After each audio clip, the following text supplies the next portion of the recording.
Halo teman-teman, kami dari kelompok 6 akan melakukan praktikum isolasi dan karakterisasi DNA dari sampel pisang. Sampel pisang yang digunakan terdapat 3 jenis, pisang Ambon, pisang Raja Bulu, dan pisang kepok. Berdasarkan teori menunjukkan bahwa setiap jenis pisang memiliki jumlah kandungan yang berbeda. Hal tersebut mempengaruhi terhadap jumlah kandungan DNA dari setiap jenis pisang. Yang pertama, isolasi DNA pisang. Alat dan bahan yang dibutuhkan pada praktikum ini, kami menggunakan 3 jenis sampel pisang.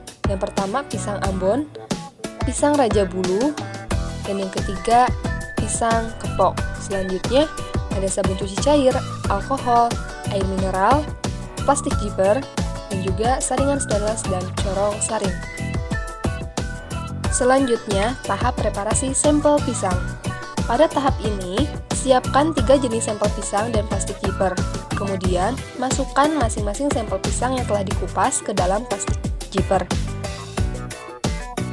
Setelah semua jenis sampel dimasukkan ke dalam plastik, selanjutnya dihaluskan dengan cara ditekan-tekan sampai halus, sampai terbentuk bubur halus dari sampel pisang.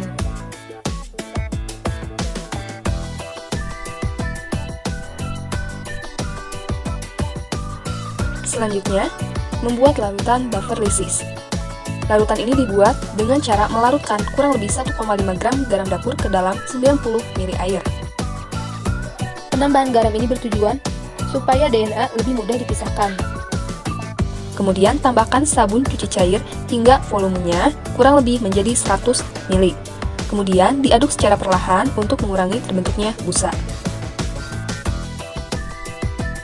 Kemudian, tambahkan larutan buffer lysis yang telah dibuat tersebut ke dalam masing-masing plastik zipper yang berisi sampel pisang, kurang lebih sebanyak 50 ml.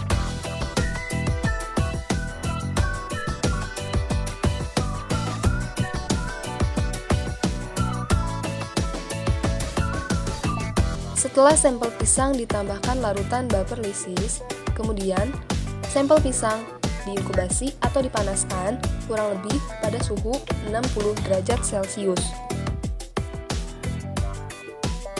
selama kurang lebih 15 menit. Tujuan dilakukannya inkubasi atau pemanasan supaya larutan buffer dapat melisi sel secara sempurna karena larutan menjadi homogen.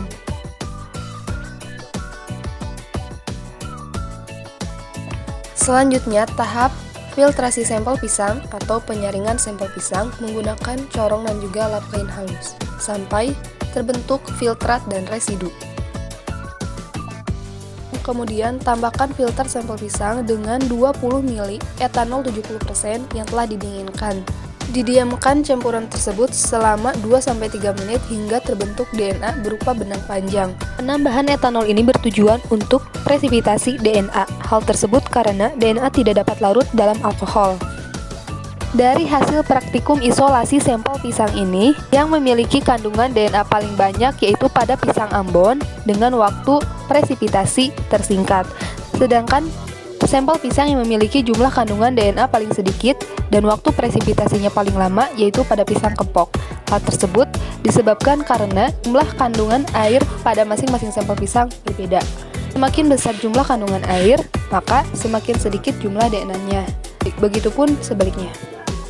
Selanjutnya, karakterisasi sampel DNA pisang. Karakterisasi ini dilakukan dengan cara elektroforesis gel.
Buffer ini dapat membantu pergerakan sampel ke anoda.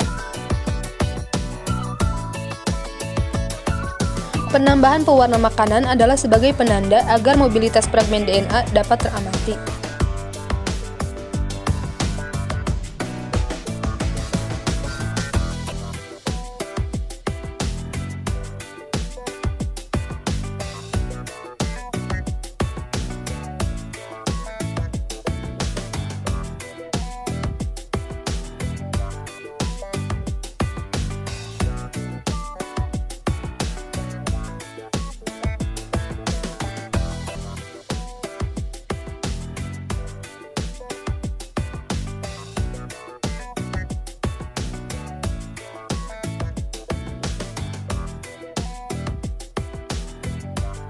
Laju migrasi dari ketiga sampel pisang tersebut yang memiliki laju migrasi fragmen DNA yang paling cepat yaitu fragmen DNA pisang Raja Bulu, pisang Kepok, kemudian pisang Ambon. Hal tersebut menunjukkan bahwa setiap DNA memiliki karakteristik yang berbeda yang ditujukan dengan adanya perbedaan laju migrasi dari masing-masing sampel DNA. Laju migrasi molekul bermuatan negatif atau elektromobilitas dipengaruhi oleh beberapa faktor. Semakin besar muatan molekul, maka semakin besar juga elektromobilitasnya.